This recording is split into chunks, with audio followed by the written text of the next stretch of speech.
Hi guys, in this lesson we will talk about how to move shapes, meaning lines and surfaces, and how to copy, group, rotate and scale them. For this lesson I have created some basic shapes for you.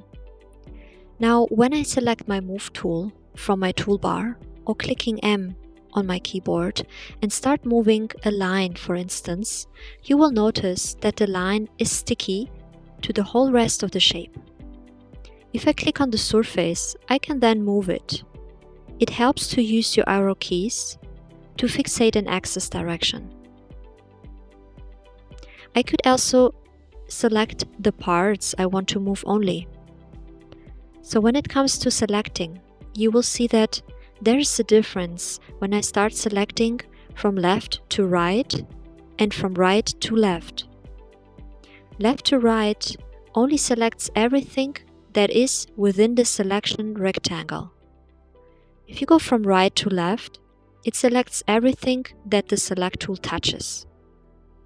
If I want to move my circle now, I have to press Escape or click outside my selection. Let's now say I want to make a copy of this rectangle. I select my whole shape, then I use my Move tool, and by pressing my Option or Control key, you see a little plus sign appearing underneath my tool symbol.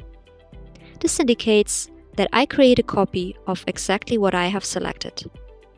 Now if I want to make another copy, I have to press my Option or Control key again. I could also decide to copy this shape and move it to a certain distance. It always calculates from the dot you were selecting. Let's talk about groups now and why they are so important. Right now you see that once lines and faces overlap, they kind of merge together since they are sticky. Let's see how the same process would look if we would have grouped our lines and surfaces into one contained group. Let me now select the rectangle again, and by clicking Command G or Control G, you see that now I have gotten a contained group. If I start copying my group now, twice, like we just did, on top of each other, you will see that now they won't interfere with each other and they are not sticky anymore. They are two separate contained groups. I can always ungroup my groups by clicking Right, Explode. This way, they are an open source again. Let's have a look now at this room with those two windows. Let's say I want to copy this window to the right.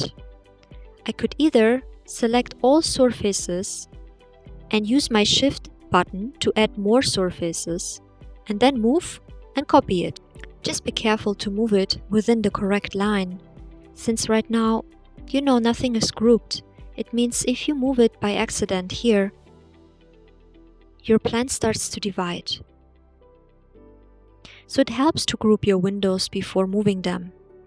This way, you can freely move them around.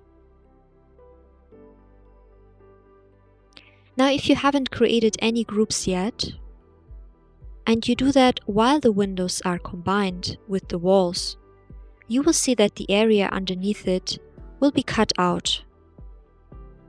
So if you don't want this to happen, you could start creating your walls first, group them, and create your windows and group them. But sometimes it might be useful to do the other way around and only group the windows after they are already drawn together within your walls. You will find more about this in the next lessons when we start building our main floor plan. I could now copy my window to the other wall and use my Move tool to rotate by hovering over until I see the dotted red line. I can also use the Rotate tool for that, even though I think it's a kind of redundant since we have this tool already integrated in the Move tool. If I was to make this window bigger, I have to go inside my group by double-clicking. You can see the dotted line around indicating you are currently inside your group. Now my lines and surfaces are sticky again. I could then select the surface and move it further away to make my window bigger. With Escape, you can leave your group and you are back to the normal level. The last thing I would like to show you is the Scale tool.